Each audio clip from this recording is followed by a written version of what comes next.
توی این ویدیو قراره که از اینتر و آرسنال، دو تیمی که فقط برای حذف رئال بارسا به چمپیونز لیگ اومده بودن و هر دو هم از پاریس گلای زیادی خوردن و باخت خیلی سنگینی دادن، انتقام بگیرن.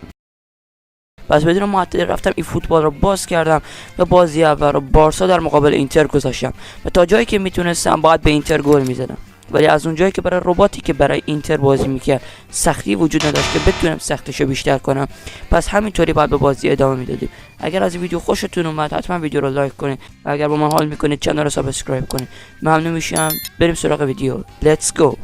خب بسم الله شروع میکنیم. این از ترکیب ما با پاس رابرت لواندوسکی بازی شروع میشه. توپ برمیگرده به رافینیا پاس میده به رابرت لواندوسکی فرمین لوپز و توی دروازه. باورم نمیشه دقیقه 3 گل بزنم. ببینیم چی میشه تا آخر بازی. خب نباید گل بخوریم. اوف شوت تارمی داخل ترکیبه. عالی. پدری را میندازه. فقط پدری را میندازه. بگیر دیگه یامال بگیر. عالی. گاوی بگیر بزن دیگه. گاوی بزن. ماشاءالله گاوی هیچی نداره. جریان چیه؟ رابرت لواندوسکی میزنه شوتش رو. اوف توی دروازه. دقیقا همون جایی گذاشتش که گاوی گذاشت. لامین یامال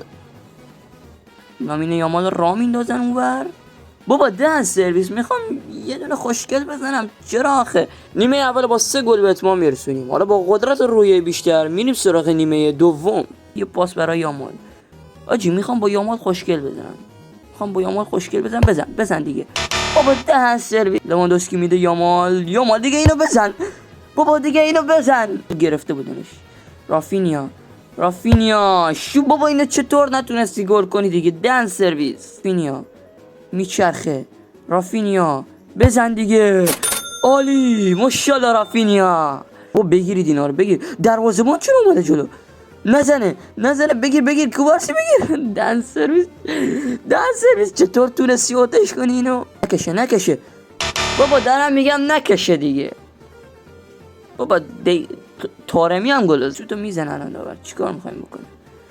رابرت لواندوسکی بزن مشتی بزن. غیر 95 یه دقیقه اضافه داد داور. بارسا برتری لواندوسکی و رافینیا تونست انتقامش از اینتر بگیره، ولی وقتش رسید که تیم محبوبم یعنی رئال مادرید انتقامش از آرسنال بگیره. پس بدون معطلی وارد این فوتبال شدم و رئال مادرید و آرسنال رو انتخاب کردم تا برم انتقام از آرسنال بگیرم. آقا یا الله شروع میکنیم. بازی با وینیسیوس جونیور شروع میکنیم. جود بیلینگام پاس برای امباپه. خود امباپه و توی دروازه. دقیقه 3 مثل بارسلونا قراره چیکار کنه تیم محبوبم آرسنال رو. بود دیگه میگرفتیش. برو. کاماوینگا میندازه برای وینیسیوس جونیور. یه ضد حمله خیلی خفن میتونه باشه برای رئال مادرید. وینیسیوس جونیور وای داخل بازی هست. کاماوینگا بزن دیگه اینو. بابا چقدر کرنر. پاس برای کاماوینگا. یکیشون گل میشه اینا. بابا نده. پاس میده برای وینیسیوس جونیور یه ضد حمله عالی. چطور گل نشد؟ یه ضربه و توی دروازه به تیرک دروازه برخورد میکنه و برمیگرده. وینیسیوس گل رو میزنه. نیمه اول 3-0 با برتری امباپه پشت سر میگذاریم. بریم سراغ نیمه دوم. جود بیلینگام میندازه برای وینیسیوس برای امباپه دیگه برسین. وای 3-1 زده بود. آن 5-1 بود. از پاریس 3-1 خورده بود چون آردا گولر داشت بد بازی میکرد، کاری انجام نمیداد. رودریگو رو به جاش میاره. میخواد چیکار کنه دیگه رودریگو؟ یه رایم استرلینگ تا ما گل نزنه دیگه کار. دروازه خالی بود. چطور نتونست گلش کنه؟